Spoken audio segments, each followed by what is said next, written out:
Pasteur Jonathan, je crois qu'à part chasser les démons, on a besoin aussi des psychologues chrétiens. Parce qu'il y a des gens qui n'ont pas les démons. Elle est juste stressée. Merci Daddy.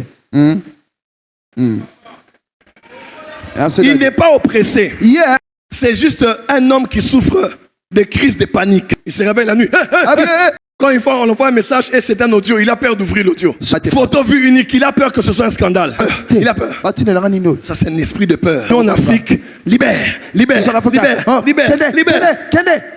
Papa, c'est l'anxiété, c'est psychologique. Et l'homme a étudié le psyché, a étudié l'âme. On a des motivateurs. Même si ça n'a pas marché hier, ça marchera aujourd'hui. On nous donne les tactiques pour réussir dans la vie. On a tellement de structures pour nourrir, pour explorer, pour développer l'âme. Oxford, Cambridge, UPC, campus universitaire, université catholique. Pour former quoi? L'âme de l'homme, son intelligence, sa connaissance. Mais il y a une troisième partie de l'homme. Depuis la nuit des temps, les illuminés, les hommes spirituels ont cherché à découvrir de quoi est capable cette partie de l'homme qui a été séparée de Dieu. Cette partie qu'on appelle l'esprit.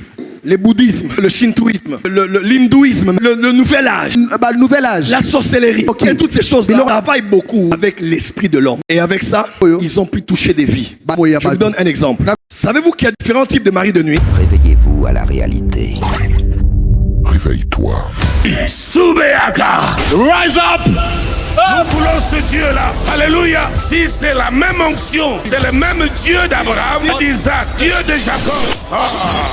Allons tous à la montagne. Sois prêts, nous allons partir sur la montagne. Wake up! Réveille-toi. Wake up! Oh la rama cobra tamasela rabando se cabra. Likabrando boshanda. Un mari de nuit peut être un démon. Oui, c'est vrai. Ouais. Un démon peut habiter dans un homme ou dans une femme et exprimé par des rêves nocturnes sexuels. La femme rêve qu'elle couche avec un homme. Elle se réveille, elle est toute mouillée. Ce qui est en elle est un démon. Deuxièmement, un mari de nuit peut être aussi l'esprit d'un mort. Ce matin à l'école de délivrance, on en a parlé. Un homme peut déjà mourir. Mais avant sa mort, s'il habitait, son esprit était dans le corps de cette femme. Même après sa mort, quand on chasse ces démons, toi tu es qui? Je suis son grand-père.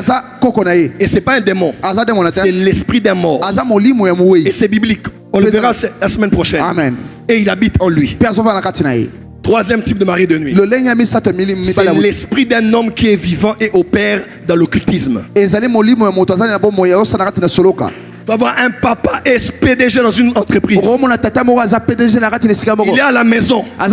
Mais la nuit, son esprit se déploie. Il est mari de nuit de toutes ses filles et de tous ses petits-enfants. Et ça, c'est pas un démon. Ça, c'est l'esprit. Frère, le monde des ténèbres a découvert de quoi était capable un esprit même sans Dieu. Prophète Joël, pourquoi tu peux dire que l'esprit qui a été séparé de Dieu peut rester puissant? Parce que même un esprit mort séparé de Dieu a toujours l'essence du divin. A toujours le potentiel du divin. Je t'explique. L'homme est esprit, âme et corps. Quand l'homme meurt, le corps va où? L'âme va où? L'esprit va où? Répondez.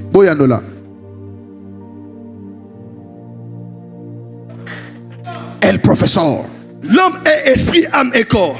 Lorsque l'homme meurt, les trois parties de son être tout entier vont chacun où? La réponse vous prouvera que l'esprit est dans Dans Ecclésiaste, il est écrit, lorsque l'homme meurt, le corps se retourne à la terre où il a été tiré. Genèse 2. Puis Dieu forma le soma de l'homme de la poussière de la terre. Tu es poussière et tu retourneras à la poussière. Deuxièmement, Ecclésiaste dit, le corps retourne à la terre et l'esprit retourne à Dieu qui l'a créé. Parce qu'il avait dit, faisons l'homme, il a pris de son naissance et il a créé l'esprit. Quand l'homme meurt, le corps retourne à la terre et tout être humain. Quand l'homme meurt, l'esprit retourne à Dieu. Même les païens, quand ils meurent, leur esprit là, Dieu le récupère. Parce que c'est la partie que Dieu a mis dans l'homme. La seule partie qui continue le voyage, c'est l'âme. Voilà pourquoi quand nous prêchons l'évangile, nous ne sommes pas des gagnants d'esprit. Nous sommes des gagneurs d'âme. L'âme qui pêche, c'est l'âme qui mourra. Ce n'est pas l'éternité de l'esprit, mais l'éternité de l'âme.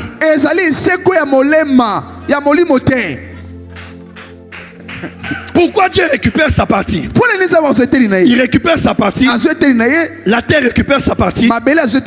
Et l'homme, il devient une âme vivante. L'homme continue le voyage. C'est l'âme qui continue le voyage.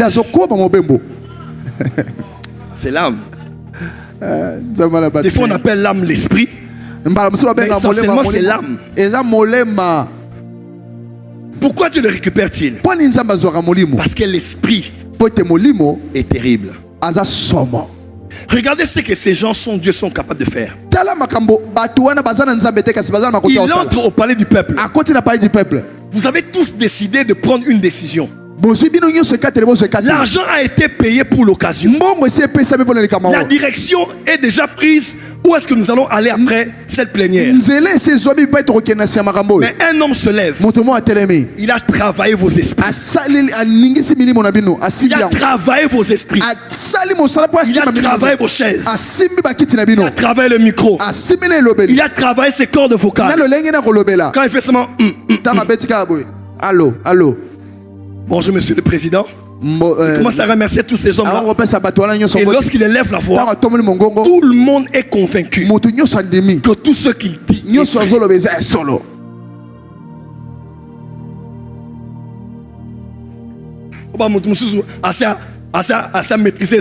Vous verrez quelqu'un maîtriser.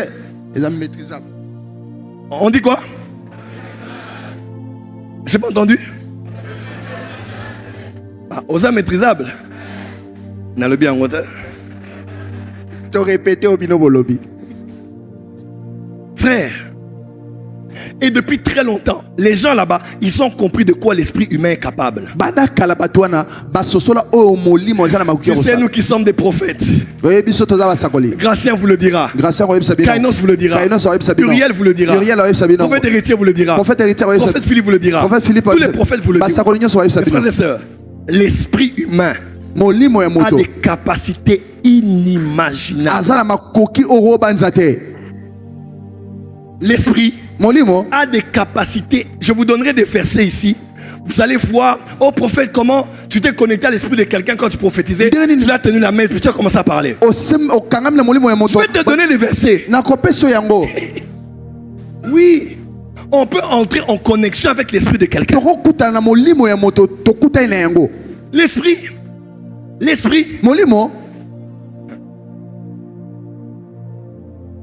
Comprendre et dominer le monde des esprits. Voilà pourquoi durant cette Hanouka, nous tuons le corps. Nous maîtrisons nos sentiments.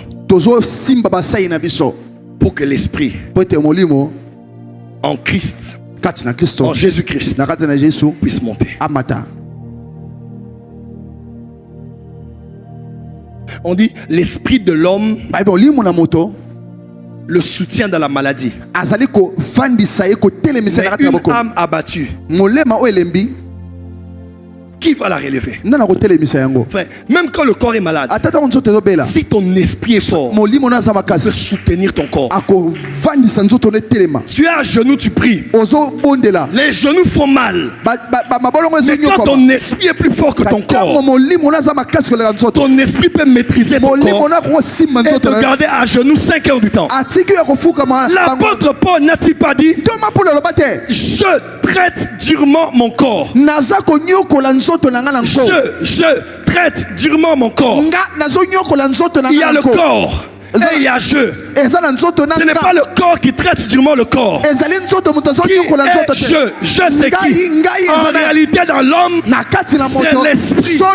C'est l'esprit dans Paul qui traite durement le corps et qui le tient assujetti.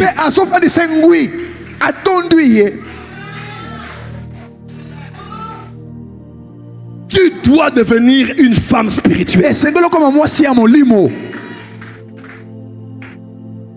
Tu dois devenir un homme spirituel. Nous, on a appris ça. Tu es dans le métro.